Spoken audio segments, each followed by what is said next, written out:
할렐루야, 주님 이름으로 환영하고 축복합니다. 동탄예수교회 이용진 목사입니다. 하나님의 사랑하심과 은혜가 여러분들의 삶에 넘치기를 간절히 소망합니다. 로마서 산책하기 26번째 시간, 여러분과 함께 하게 되어서 너무나 기쁘고 감사하게 생각합니다.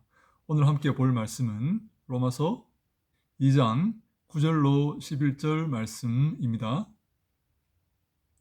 악을 행하는 각 사람의 영에는 환난과 곤고가 있으리니 먼저는 유대인에게요 그리고 헬라인에게며 선을 행하는 각 사람에게는 영광과 존귀와 평강이 있으리니 먼저는 유대인에게요 그리고 헬라인에게라.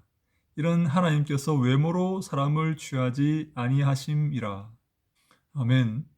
우리는 믿음으로 구원을 받습니다. 믿음으로 영생을 얻는 거죠. 이것을 바울은 에베소서 2장에서 하나님의 선물이다라고 표현을 합니다. 행위에서 난 것이 아니라고 표현을 하고 있는 것이죠. 율법에서 난 것이 아니다. 내 노력으로 이루어진 것이 아니다. 내가 힘써서 얻은 것이 아니다. 이것은 은혜이고 선물이다. 이것을 믿음이란 말로 바울은 설명을 하는 것입니다.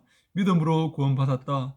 너희가 믿음으로 영생을 얻었다라고 말하는 것은 이것이 내 힘이 아니다. 내 노력이 아니다라는 그 말을 설명하는 말입니다. 사랑하는 여러분, 우리가 믿음으로 구원을 받습니다. 하나님의 은혜로 구원을 받습니다. 이 구원은 나에게서 난 것이 아닙니다. 내 노력과 내 힘으로 이루어진 것이 아닙니다. 절대로 그렇지 않습니다. 그래서 칼빈은 유명한 말을 했죠. Total inability, 전적 무능력이다. 더 나아가서 Total depravity라는 말도 합니다. Total depravity, 뭡니까? 전적 부패이다. 내가 구원을 얻기 위해서 전적 부패한 존재이다. 구원에 관한 한 전적으로 부패한 존재이다. 무능력하고 무지한 존재 그 차원이 아니라 아예 죽어서 부패한 존재이다라고 칼빈은 설명을 합니다. 에베소서 2장에서 바울은 우리가 죄와 허물로 죽었던 존재였다라고 표현하고 있습니다. 우리는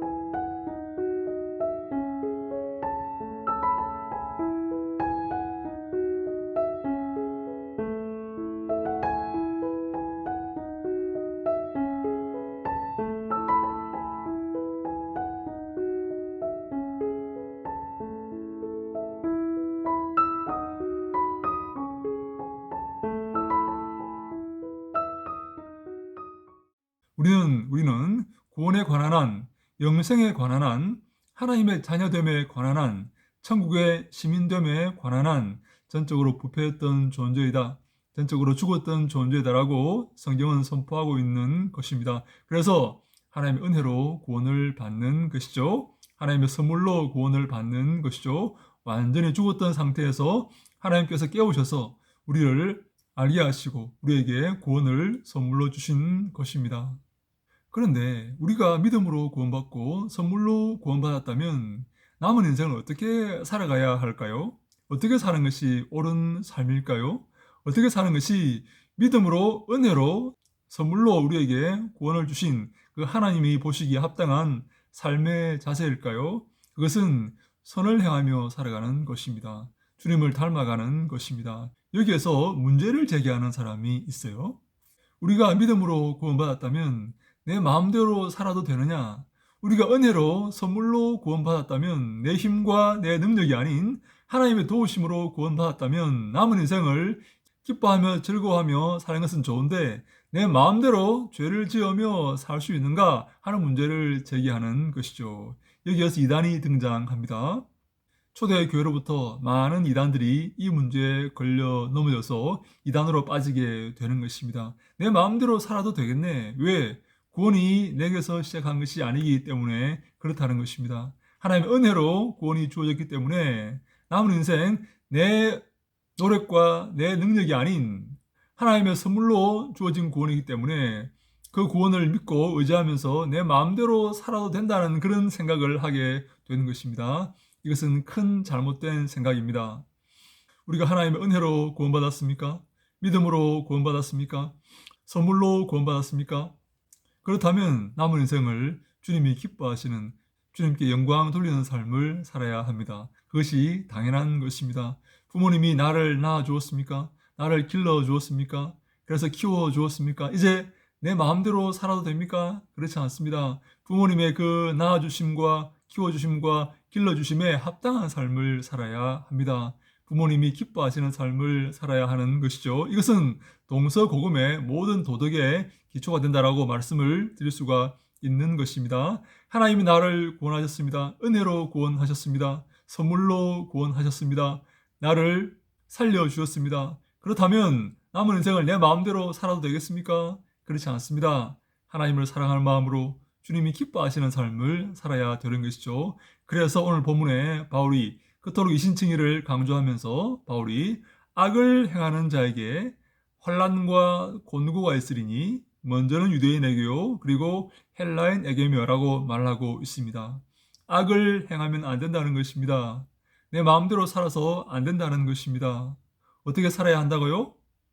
선을 행하는 각 사람에게는 영광과 존귀와 평강이 있으리니 먼저는 유대인에게요 그리고 헬라인에게로다. 모든 사람에게, 유대인과 헬라인 구별이 없이 모든 사람에게 선을 행할 것을 권면하고 있는 것입니다. 예수님께서 선하시고 하나님께서 사랑하는 목자이시기 때문에 그렇습니다. 하나님을 닮아가고 예수 그리스도를 닮아가면서 살아야 되기 때문에 그렇습니다. 우리의 삶이 이처럼 선이 가득한 삶이 되기를 간절히 바랍니다. 우리가 선으로 구원받는 것이 아닙니다.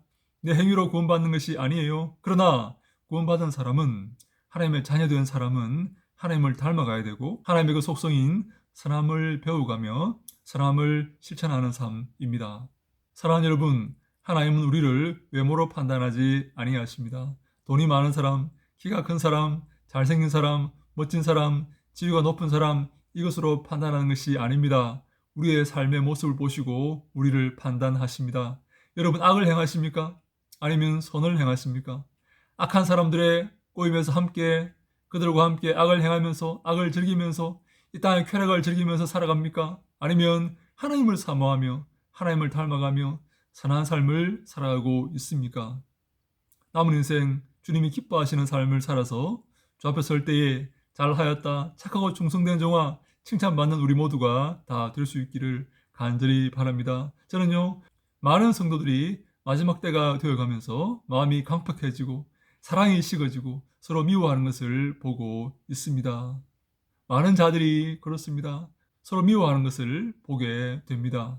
주 앞에 설 때까지 주님의 속성인 선하고 인자하심이 영원하신 그 하나님을 본받아, 그리고 선한 목자이신 예수님을 본받아 주님이 기뻐하시는 선한 삶을 살아가시기를 간절히 바랍니다. 이것이 이신칭의를 끝으로 강조하고 선포한 바울의 그 로마서의 내용입니다. 하나님을 닮아가고 예수 그리스도를 본받아 남은 인생 주님께 영광 돌리며 살아가는 모든 사람에게 하나님께서 함께 하시고 큰 복을 내리시기를 간절히 소망합니다. 그러한 은혜가 우리 모두에게 넘치기를 간절히 소망합니다. 할렐루야! 샬롬!